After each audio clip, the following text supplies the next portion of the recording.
Hello, मैं आपका दोस्त पूरन आलोरिया। जो आज की कहानी मैं आपको सुनाने जा रहा हूँ वो हैदराबाद का जब वो कांड हुआ था गैंगरेप, उस समय की कहानी है, जिससे पूरा देश गुस्से में उबल रहा था।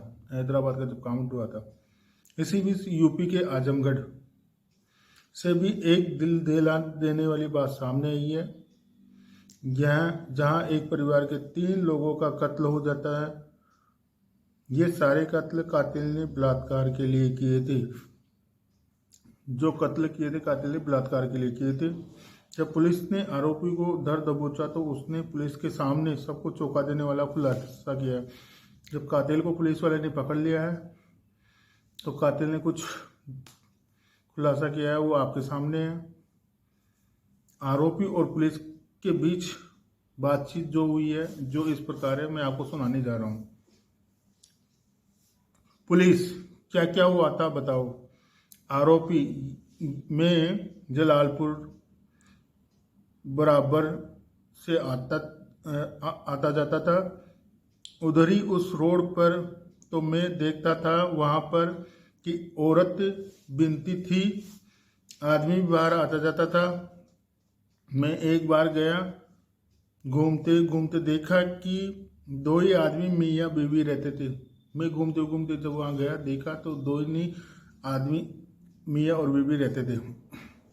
सोचा यहाँ तो कोई भी आसपास मकान नहीं है, यहाँ हो जाएगा मेरा काम।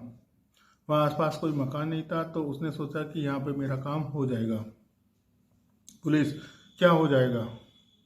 आरोपी, वहीं रैफ, जिसको हम सेक्स भी बोलते हैं, का काम। उसी सिलसिले में मैं एक दिन और गया था, घूम फिर के चला आया, देखा कि वहाँ डंडा लगता है, कुंदी नहीं लगती। तो उसी दिन मूड नहीं था, मैं चलाया। मैं वहाँ घूम पर के देखा तो वहाँ डंडा लगता है, कुंदी नहीं लगती, और उस दिन मेरा मूड नहीं था, मैं चलाया। आरोपी ने ये बात कही। पुलिस, अच्छा तो ये बताओ कि तुम्हें कैसे पता चला कि डंडा लगता है कि नहीं लगता। आरोपी, एक दिन देखने के लिए गया था। आरोपी एक दिन पर्सनल देखने के लिए वहाँ पर गया था।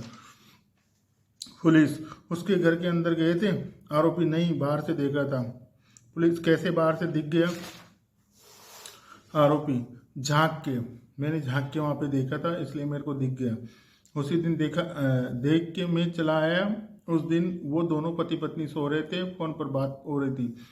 उस दिन मैं देख के चला आया, दोनों पति पत्नी सो रहे थे और मैं घर पे चला आया। पुलिस, कितने दिन पहले की बात है। आरोपी, होगी 15-16 दिन पहले की बात, हफ्ता या उस दिन की बात हो रही थी। उस दिन मैं चलाया, उस दिन मैं देख के चलाया। पुलिस, अच्छा फिर। आरोपी, फिर एक दिन गया मैं। पुलिस, उस दिन कैसे हुआ ये बताओ। आरोपी, मैं उस दिन घुसा तो पहले दीवार कूदा। पुलिस, कैसा सोचा कि आज हो जाना है। आरोपी, मैंने घर से ही सोच लिया था कि आज जाऊंगा, आज कोई नहीं जाग रहा होगा। तो उस दिन कोई नहीं जाग रहे थे, सो रहे थे सारे। उस दिन कोई नहीं जाग रहे थे, सब सो रहे थे। पुलिस, तो तुम कितने बजे घर से निकले। आरोपी, मैं घर से निकला 10 बजे, वहां पहुंचा 10:30 बजे। पैदल जा रहा था, आराम से चारों तरफ देखा तो कोई नहीं दिख रहा था। दूर पर कोई आदमी लाइट जला रहा था तो मैं चुपचाप वहां पहुंचा। तो सबसे पहले मैंने बल्ब उतारा। मैं चुपचाप वहां पहुंचा और सबसे पहले मैंने जाके बल्ब उतारा, उसे वहीं छोड़ दिया था। फिर मैं दीवार कूद गया और कूदकर जंगल के सहारे देखने लगा तो मैंने देखा कि दोनों ही ठीक ठाक से सो रहे थे, आज कोई बात नहीं कर रहा था। फिर मैंने दरवाजे को धक्का दिया और दरवाज़ा खुल गया। फिर मैंने दरवाजे को धक्का दिया और दरवाज़ा खुल गया। खुलने के बाद मैं अंदर गया तो बांस जो लगा हुआ था वो एकदम से गिर गया। दरवाज़ा खुलने के बाद जब मैं अंदर गया तो वो एकदम से गिर गया और आदमी जाग गया। जैसे ही बांस गिरा तो आदमी जाग गया। फिर मैंने आदमी को ईंट मार दिया। ईंट मारा तो वो बेहोश हो गया। इस आवाज़ से उसकी औरत जागी तो उसको भी 2 बार ईंट मार दिया। जैसे ही बांस गिरा उसका आदमी जाग गया। आदमी जागने के बाद उसको 2 बार ईंट मारा और ईंट मारने के बाद उसकी पत्नी जाग गई तो उसको भी ईंट मार दिया। पुलिस ठीक है, उसके उसके बाद औरत कहाँ सोई थी?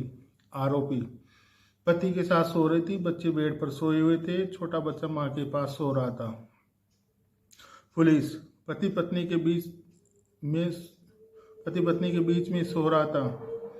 आरोपी जी हाँ, सब उड़े हुए थे, उसी पर ईंट मारता चला गया। अब कौन कहाँ पर था ये मैंने नहीं देखा, मुझे नहीं पता था कि छोटा बच्चा भी है, उसे भी मारता चला गया। आरोपी ने कहा कि कौन कहाँ सो रहा था मुझे नहीं पता, छोटा बच्चा है बड़े हैं, मैं सबको ईंट पे ईंट मारता चला गया। पुलिस आदमी गिर गया नीचे? आरोपी हाँ, छटपटा के गिर गया, वो उठना चाहता था मगर जैसे ही उठकर करवट लिया वो वहीं गिर गया। पुलिस फिर उसके बाद क्या किया? आरोपी फिर उसके बाद औरत के पास गया, कपड़े उतारा, लाल कपड़े पहने हुए थे, वो काला सा कुर्ता था और बंडी पहने हुए थी। वहाँ की लोकल लैंग्वेज में कपड़ों को बंडी भी बोलते हैं। औरत ने पहना हुआ था। पुलिस फिर क्या किया? आरोपी फिर मैंने उसके साथ ज़बरदस्ती रैप किया, वो होश में थी, छटपटा रही थी। औरत के साथ मैंने ज़बरदस्ती रैप किया, वो होश में थी, छटपटा रही थी। पुलिस उसके बाद बेड कैसे टूट गया? आरोपी बेड इसलिए टूटा क्योंकि जब मैं उसका पैर घुमाकर, मेरे दोनों पैर बेड पर ही थे तो अचानक नीचे धंस गया, बेड अचानक नीचे धंस गया जब मैं उसके पैर घुमा रहा था। पुलिस लड़की कहाँ थी? आरोपी लड़की सो रही थी, वो पानी मांग रही थी, वो कह रही थी मम्मी पानी पिला दो, तो आंख मलते हुए देखा तो बोली आप कौन हो? तो मैंने कहा चुपचाप सो जाओ, मैंने धमकाया उसे।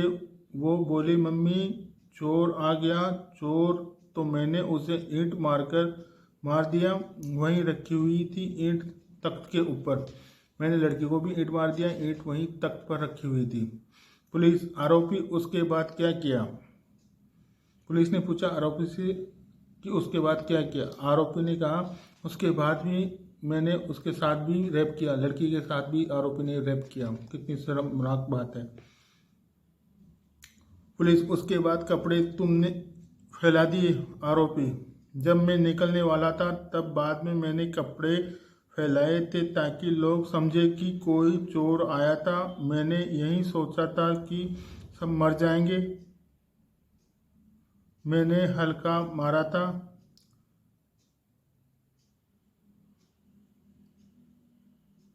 ताकि लोगों को चोरी लगे। पुलिस उसके बाद क्या हुआ?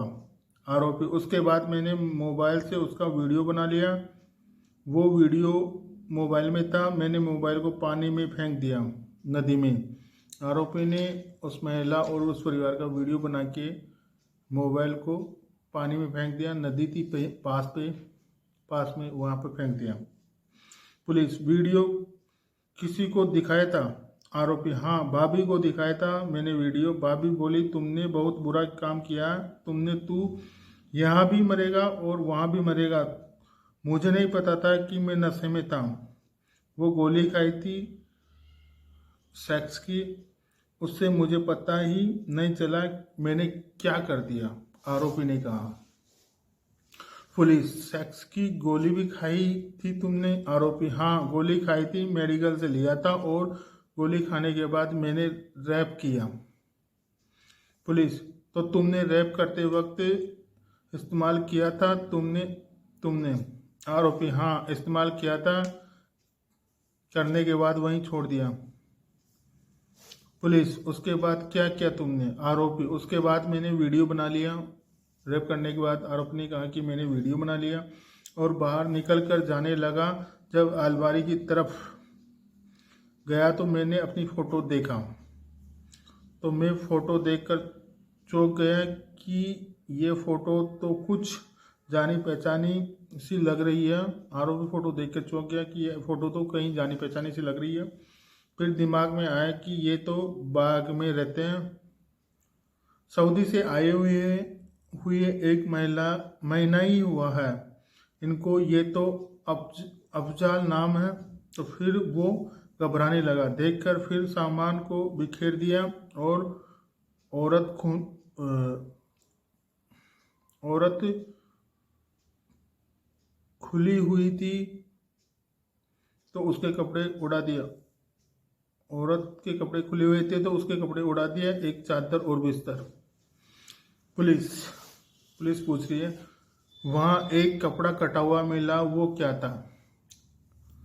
आरोपी बोलता है, कैंची से काटकर मैंने जो पोंछा था तो यहाँ खून लगा था, टब में पानी था, उससे कपड़ा भिगोकर खून के दाग पोंछ रहा था। जब औरत को उठाया था तो वो छटपटा रही थी, तो उसके सिर का खून मेरी शर्ट पर लग गया। पुलिस, तो फिर टब कहाँ था? आरोपी, टब मशीन के बाहर रखा था, मशीन बाहर थी। जब मैं ईंट उठाकर चलने लगा तो मैंने देखा कि कुछ भीगा भीगा सा लग रहा है। मैंने देखा तो वो खून लगा हुआ था। आरोपी ने कहा कि मेरे शर्ट पर कुछ भीगा भीगा सा लग रहा था, लेकिन मैंने जब देखा तो वो खून लगा हुआ था। फिर मैं कपड़ा लेकर आया भाग के, लेकिन मिला नहीं कोई ऐसा कपड़ा। तो मैंने कैंची से काटकर मैंने साफ किया, शर्ट को मैंने कैंची से काट दिया और हटा दिया, साफ कर दिया। तो इस प्रकार ये कहानी है मेरे दोस्तों। आरोपी की ऐसी सोच होती है, कैसे कैसे लोग समाज में रहते हैं। तो मेरे प्यारे दोस्तों, ये थी एक रेपिस्ट की कहानी, खूनी कहानी, जो उसने पुलिस के सामने बयान में सुनाई है। अगर ये कहानी आपको पसंद आई है तो हमारे चैनल को लाइक करें, शेयर करें और सब्सक्राइब करें, जिससे कि हमारी उम्मीदें बढ़ सके और हम ऐसी ही कहानी हम आपको सुना सके। तो भाइयों, इसको लाइक, शेयर और सब्सक्राइब ज़रूर करें और शेयर करें, जिससे कि हम हर दिन एक नई कहानी के साथ आपके साथ जुड़ सकें। Thank you. मैं आपका दोस्त पूरण आलोरिया बात कर रहा हूँ। Thank you.